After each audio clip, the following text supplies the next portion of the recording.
Disney, welcome to the show. Do you agree with Ben Bernanke? And what would you do about it?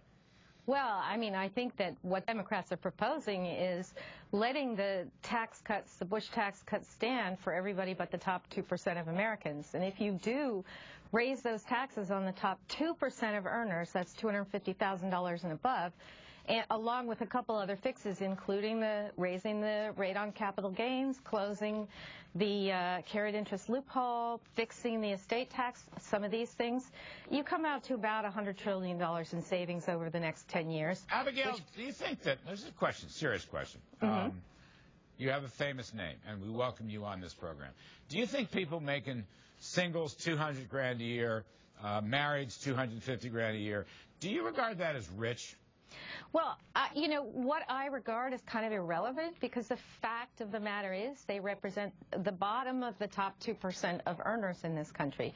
You know, there's this question of whether or not small businesses will not be able to hire or will be looking to lay people off is kind of an interesting one, but it seems to me that we've been cherry-picking the stories from where the bubble is at that bottom part of the 2%. The fact is that only 3% of small businesses in the country will be affected by these tax increases. Could be a big 3%, though, according to a lot of statistics of income from the IRS. They're the ones that produce the business. But let me go back to Casey Mulligan. You heard what Abigail said, and I believe she's in favor of raising the capital gains tax, and I'm going to throw in the dividends tax rate. How do you look at that, Casey Mulligan? Is that going to help the economy grow or not? Well, taxes in general aren't helpful, but the least helpful taxes out there are taxes on capital.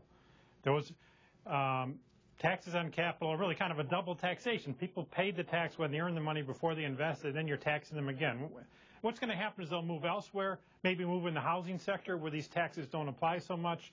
Maybe they'll just be more present-oriented. And who really pays in the end are not top 2%. It'll be workers who pay because there'll be fewer places to work and less machines and ideas to work with.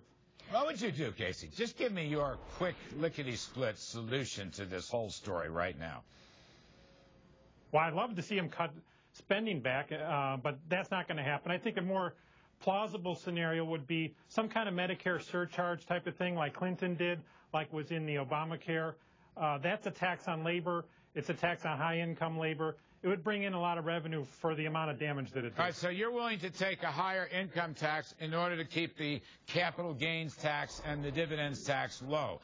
Abigail, you heard that. What's your take on that one? Well, you know, in fact, all we're looking to do is raise the capital gains tax to the level it was during the Clinton years, and I don't think anyone can argue that capital wasn't moving during the 1990s. In fact, people built enormous empires and wealth in the 1990s, and they weren't inhibited, and they didn't go away, and they didn't go into other sectors to avoid that capital gains tax. It was 20%, 20 to 28% during the Clinton years. So all we're looking to do is roll back the Bush tax cuts, which we couldn't afford, and the last 10 years are clear evidence that we couldn't afford those tax cuts. Well, you know, believe it or not, Abigail, I'm actually a big fan of the Clinton 90s, but I would put in that he worked well with Newt Gingrich as a Republican Congress.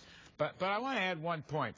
When you say we need to go back to the Clinton tax rates, remember, under President Obama, you've got the Obamacare taxes. You've got a 0.9% payroll tax increase and a 3.8% surcharge on all investments. So actually, you're going to go way past the Clinton rates. You're going to go up to about 24, 25% on cap gains and about 45% on dividends. Does that trouble you? There isn't a single shred of evidence that slows the flow of capital or decreases growth or does anything to inhibit jobs and hiring. All right. As a patriotic millionaire, I have no doubt that's what your group is called. Have you yourself contributed to the federal treasury, the federal fisc?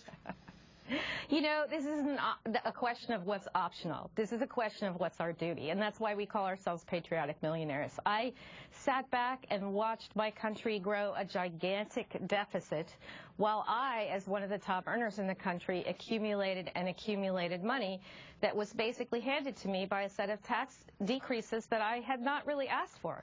So as a person who cares about my country, who wants to do my part to make sure this deficit gets tackled, I want to see my class step up and do what it has the capacity to do. All right. Well, you may have a chance. Who knows? Abigail Disney, thank you. Casey Mulligan, University of Chicago, thanks very much.